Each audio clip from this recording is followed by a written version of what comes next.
The incredible life of the music and cultural icon, John Lennon. But before we start, please take a moment to give this video a like, subscribe, and hit the bell so you'll never miss these great stories. Born on October 9, 1940, John Lennon grew up to become one of the most influential individuals of his time. Best known as a founder and co-lead vocalist of the Beatles, he is renowned for his musical talent and prolific writing abilities, establishing the group as one of the greatest of all time. However, his life went far beyond strawberry fields and wanting to hold hands. He was an incredibly complex person that led a life of highs and lows just like any other person. Take a look to see what made John Lennon's life so interesting and how he became the cultural icon that he is today. John Lennon grew up in Liverpool, England under the guardianship of his aunt, Mary Elizabeth, Mimi, Smith. Ironically, Lennon's aunt Mimi had no interest in music, so it's unsurprising that she didn't believe her nephew could make a career out of it either. She even commented that the guitar's all right, John, but you'll never make a living out of it, something she repeatedly told him. Although he and his aunt had a loving relationship, they were at odds about Lennon's deep interest in music. Those close to Lennon knew that he loved the game of Monopoly. He would bring his personal set with him when traveling and would often host games in his hotel room or play while on airplanes. Supposedly, he was known for always standing up when he threw the dice and was obsessed with the Boardwalk and Park Place properties. So much, in fact, that he didn't care if he lost the game, as long as he had the two properties in his possession. On February 15, 1965, at the age of 24, John Lennon finally got his driver's license, making him the last of the Beatles to do so. Apparently, John was a horrendous driver according to those who ever drove in a car with him. However, he eventually gave up driving after he totaled his Aston Martin on a trip to Scotland with his wife Yoko Ono, his son, Julian, and Ono's daughter, Kyoko. The accident resulted in Lennon needing 17 stitches and mounting the wrecked car on a pillar at their home. In 1957, Lennon met his first wife, Cynthia Powell, as students at the Liverpool College of Art. The two would begin dating, even though she was engaged. However, Lennon was known to be jealous and possessive of women, often threatening Powell with violence. He claimed that it wasn't until he met Yoko Ono that he began to treat women correctly. According to Lennon, "I used to be cruel to my woman, and physically, any woman. I was a hitter. I couldn't express myself and I hit. I fought men and I hit women. That is why I am always on about peace." In 1965, Lennon, along with the other member of the Beatles, were made members of the Most Excellent Order of the British Empire by Queen Elizabeth II. However, 4 years later, Lennon returned his medal as a form of protest. In a letter to the Queen, he wrote, "Your Majesty, I am returning my MBE as a protest against Britain's involvement in the Nigeria-Biafra thing, against our support of America in Vietnam and against Cold Turkey, slipping down the charts. With love, John Lennon." George Harrison was the first of the Beatles to go vegetarian, completely cutting out meat in his diet in 1965. Paul McCartney was the next to follow suit just a few years later. While Paul and George stopped eating meat for spiritual reasons, Ringo later did so out of necessity due to health concerns. Although Lennon tried to become a vegetarian on several occasions in the 1960s, he always managed to find meat on his plate. The last time John Lennon saw Paul McCartney was on April 14, 1976. The two were hanging out at Lennon's New York apartment where they were watching Saturday Night Live. While watching the show, they saw Lorne Michaels jokingly offer $3,000 for the Beatles to appear on the show. Because they were just sitting around watching TV, the two even considered taking a cab to the set. Little did they know this would be the last time they would ever see each other. Unfortunately, John Lennon never had a very close relationship with his first son, Julian. His birth wasn't planned, and it resulted in Lennon being forced into an unwanted marriage with Cynthia Powell at a young age. Then, after Lennon left Cynthia for Yoko Ono, he rarely saw his son, and when he did, it wasn't the best relationship. When Lennon died, Julian commented, "There was some very negative stuff talked about me, like when he said I'd come out of a whiskey bottle on a Saturday night. Stuff like that. Do you think, where's the love in that?" Regardless of the fact the Beatles are considered to be one of the greatest and most influential bands of all time, John Lennon was rarely satisfied with their music.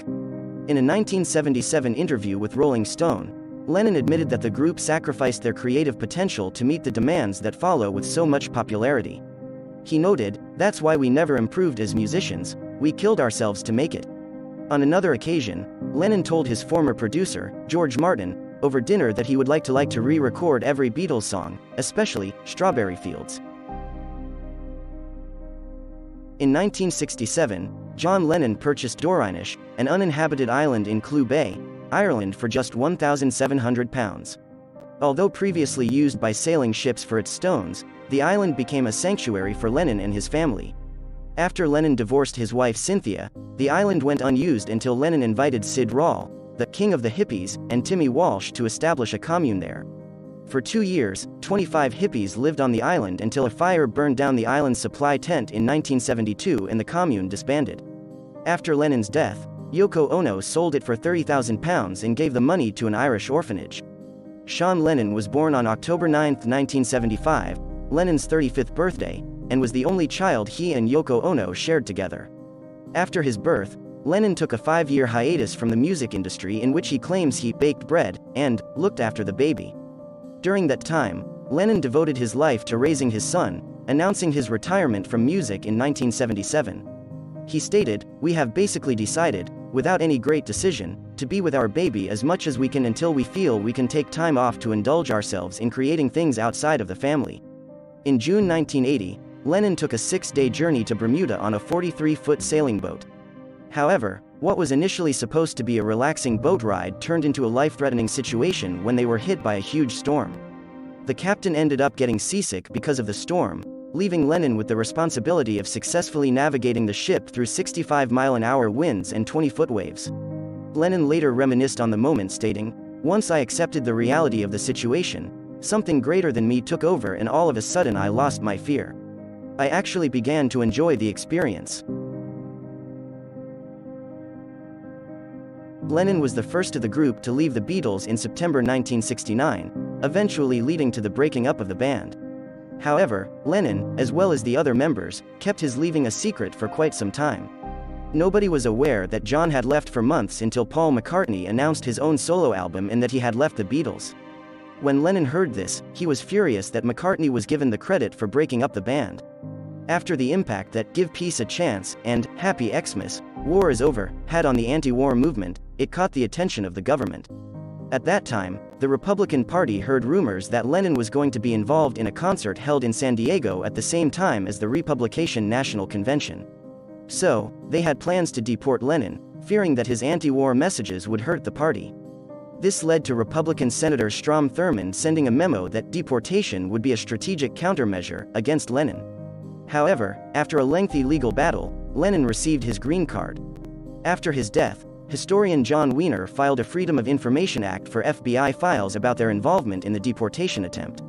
At that point, the FBI had admitted to having 281 pages on Lennon because of his anti-war involvement, but refused to release them, claiming that they held national security information. In 1983, Wiener sued the FBI, and it still took 14 years for the documents to be released. Eventually, all but 10 pages were released, which Wiener published in his book Gimme Some Truth, The John Lennon FBI Files in 2000. The papers showed that Lennon was never considered a real threat.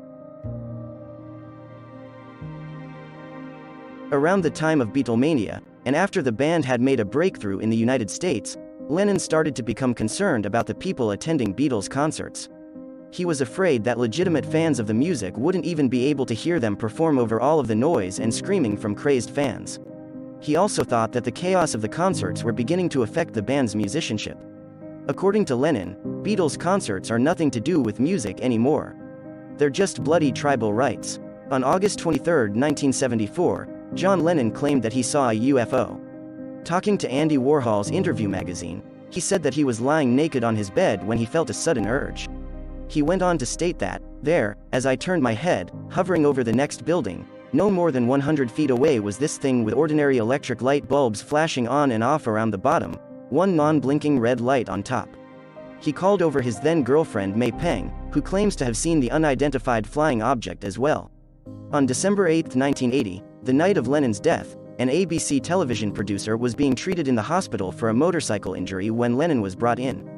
The producer caught wind of what was going on, including that Lennon was dead. So, he contacted his boss, Roone Arledge, who at the time was busy working as the executive producer for Monday Night Football. Yet, upon hearing the news, Arledge told sportscaster Howard Cosell and Frank Gifford to deliver the news immediately while on air. In preparation for his role in Richard Lester's 1967 film, How I Won the War, Lennon was given an army-style haircut and a new pair of what were considered granny glasses. After receiving his haircut in the breakfast room at the bar of the Inheath Hotel in West Germany, his hair was even burned to prevent people from selling it. While the haircut was only for the movie, Lennon adopted his new look with the granny glasses, which went on to become one of his trademark accessories. On December 8, 1980, amateur photographer Paul Goresh snapped a picture of John Lennon signing a copy of his album Double Fantasy for Mark David Chapman, the man who would later assassinate him. Later that day, returning to his home at the Dakota in New York City after a recording session, Chapman gunned down Lennon. Yet, apparently that wasn't the last photo taken of Lennon. Supposedly, a photographer sneaked into the morgue before he was cremated and got a photograph of his body.